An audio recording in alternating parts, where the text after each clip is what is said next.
Alors, je vous apprendrai rien en vous disant qu'on ne peut pas se passer d'eau, à part Anthony Ruiz et Clément Younes, ils ont fait d'autres choix dans leur vie, mais ils sont quand même allés à votre rencontre pour tester vos connaissances sur l'eau plate en bouteille en général.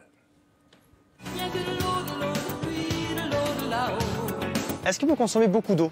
Oui, beaucoup. De l'eau, oui. Quelle fréquence, par exemple? Je bois un verre toutes les 2 heures à peu près. 2 verres par jour d'eau pure. Au moins 1,5 litre. Est-ce que vous faites une vraie différence entre l'eau minérale et l'eau de source, par exemple? C'est la même chose. Moi, je le perçois très nettement, la différence. Une est moins calcaire ou plus calcaire. Enfin, je pense qu'il y a des différences comme ça. Non, je pense que si c'est vraiment une eau qui vient soit des montagnes, etc., c'est de l'eau de source, quoi. Est-ce que vous pensez, par exemple, qu'une eau minérale a des bienfaits sur notre santé? Non. Je pense que l'eau de source doit être meilleure que l'eau du robinet, certainement. Ah bah l'eau, oui. Ça, je pense que l'eau, ça a que des bienfaits sur notre santé. Il y a peut-être du calcium, du magnésium, je pense, oui. Ah oui. Est-ce que vous pourriez me citer un inconvénient de l'eau minérale ou de l'eau de source? Ça peut être le prix.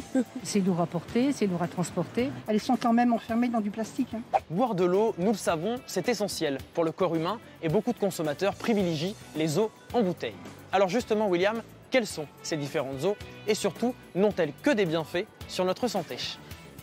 Les deux bonnes questions, et puis en plus, quelles sont celles qui nous conviennent, qui répondent à nos besoins, si toutefois on a des besoins. Vous allez voir ça. Alors, on va commencer. Est-ce que toutes les eaux plates se valent, là, toutes celles-là là? Eh bien, je me permets, avant de vous répondre, William, de repréciser quelque chose de très important. C'est qu'il faut bien s'hydrater pour que le corps fonctionne bien. 1,5 litre à 2 litres d'eau en moyenne par jour. Et pourquoi? Je le rappelle, parce que on a besoin de fabriquer des larmes, de la salive, de la sueur. Et on a besoin d'eau pour ça.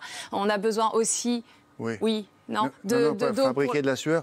Là, franchement, ah non, là, ça va. Non, vous avez là, on est bien, là. Franchement, la sueur, on en fait, vous avez bien des litres. Bu, William. Est-ce que vous avez bien bu? C'est surtout ça. Ah oui, 1,5 litre quand même. En moyenne par jour, oui, effectivement.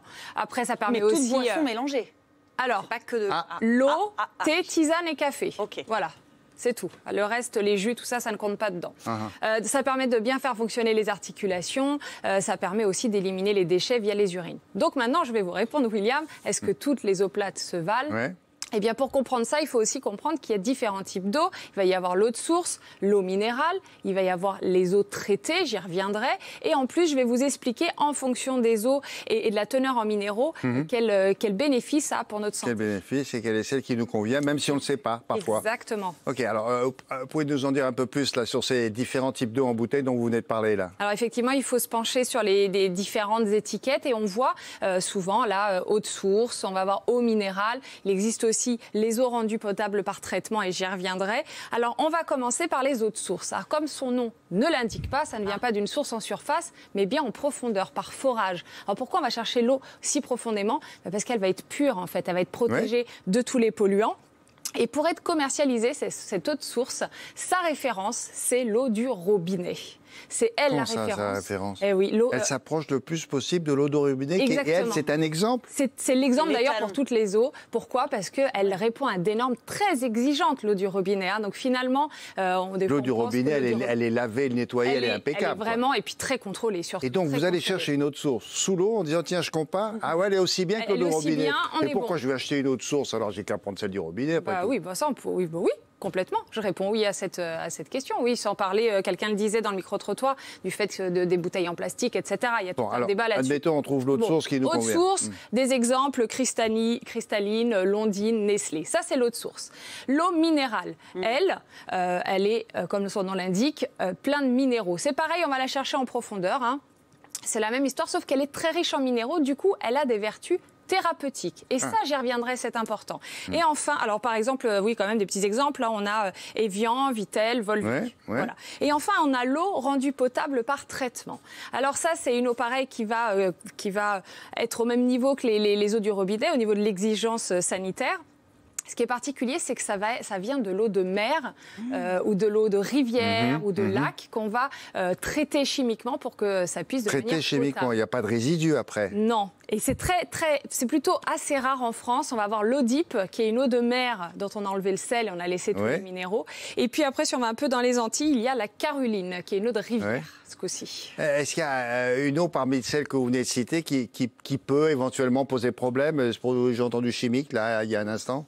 Bon, ce sont surtout les eaux minérales. Voilà. Alors pourquoi il faut que j'explique? Les eaux minérales, elles peuvent être très très riches en minéraux. Vous savez, le calcium, le potassium, le magnésium, on entend tout ça. Oui. Alors ça peut être bénéfique pour certaines personnes, les sportifs, des personnes qui ont des problèmes de digestion, des personnes qui ont une fatigue passagère. Mais attention, l'Académie de médecine déconseille de ne boire que de l'eau minérale. C'est ça en fait. Ah ouais, mais Non, c'est ça l'idée. C'est important de le savoir. C'est ne pas toujours la même eau. Parce que quand on va au supermarché, on prend le pack, vous en avez 12 bouteilles, et puis vous buvez toujours la même eau. Oui, et en fait, c'est pas ça la bonne idée. Quoi. Même, et elles ont des goûts en fonction de l'apport en minéraux. Qui sont plus effectivement. Et pourquoi est-ce qu'il faut, d'après vous, plutôt mélanger? Et pourquoi celle-là, potassium, magnésium? Moi, je crois que c'était plutôt bien, ça. Parce qu'effectivement, ça va dépendre du besoin. Alors, je vais vous donner des exemples. Par exemple, si on parle des eaux riches en calcium, comme la Contrex ou la Courmayeur, elle est riche en calcium, donc elle est bonne pour vos os. Mais plutôt, finalement, pour les enfants et les adolescents qui sont en pleine croissance, ou éventuellement les personnes âgées qui ont tendance à avoir les os fragiles. Au-delà de ça, pourquoi s'enrichir avec une eau riche en calcium? Il n'y a pas d'utilité. Ça, c'est la première chose. Les eaux riches en sodium, alors elles sont plutôt prisées par les sportifs. Là, on va avoir par exemple, alors elle est gazeuse celle-ci, un Vichy Saint-Thior, on va avoir la Rosana. Alors les sportifs, eux, ça va leur apporter une récupération musculaire en fait après l'effort. Ça diminue les crampes, effectivement, ça diminue les courbatures. Alors c'est intéressant. C'est pas trop salé, non? C'est assez salé, mais du coup c'est intéressant pour les sportifs. En revanche, vous faites bien de le souligner, William, c'est déconseillé pour les personnes qui font de l'hypertension artérielle, par exemple, ou qui ont des maladies cardiaques. Attention, voilà, encore une fois. Vertu thérapeutique, mais c'est pas pour tout le monde. Les eaux riches en sulfate, comme la Contrex ou l'Épar, la fameuse Épar qu'on utilise souvent quand on est constipé. Eh bien oui, parce que ça permet justement d'être assez diurétique et ça permet d'avoir un bon transit, c'est vrai. Mais en excès, si certains d'entre vous ont fait l'expérience, si on boit trop d'Épar, ça fait pas du bien. Voilà, on a tendance à... Non, en fait, il faudrait une sorte de mode d'emploi de toutes ces eaux-là avec un petit registre. Alors voyons, je suis en ce moment un intestin, donc je vais prendre un peu d'Épar, puis le coup suivant, je prendrai autre chose, non? Mais pour l'eau de source, celle qui ressemble le plus à l'eau du robinet, celle-là, on peut la boire toute la journée. Là, il n'y a pas de charge. Oui, il y en a, pas de charge mais minérale moins. en plus. C'est pas très fort. Et après, dans les eaux minérales, il y en a des moins chargées. Est-ce que vous iriez jusqu'à dire que finalement la meilleure pour vous, diététicienne, c'est l'eau du robinet? Oui, j'assume.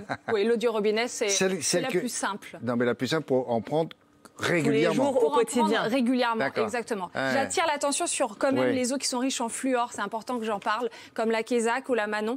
Il faut les consommer avec modération, parce que oui, le fluor, c'est bon pour les dents, mais en excès, ça peut créer des taches sur les dents. Donc voilà, vraiment, retenez que l'eau minérale, on n'en boit pas tout le temps. C'est surtout ça. Et puis vous regardez l'émission en replay, comme ça vous rappellerez laquelle il vous faut si vous la voulez. Laquelle vous convient. Sinon, l'eau du robinet, effectivement. Non, mais pour une consommation régulière, c'est plutôt ça. Et après, vous choisissez en complément, selon vos besoins, selon le prix aussi. Oui, ça plus. C'est clair. J'ai le temps de résumer ou pas? Allez, si, je résume. Oui, non? Oui, 1,5 litre à 2 litres par jour. Eau de source et eau traitée, c'est même qualité que l'eau du robinet. Donc, ne pas consommer l'eau minérale quotidiennement. Chacune a des avantages différents. Donc, vous n'avez pas un besoin régulier. Merci beaucoup.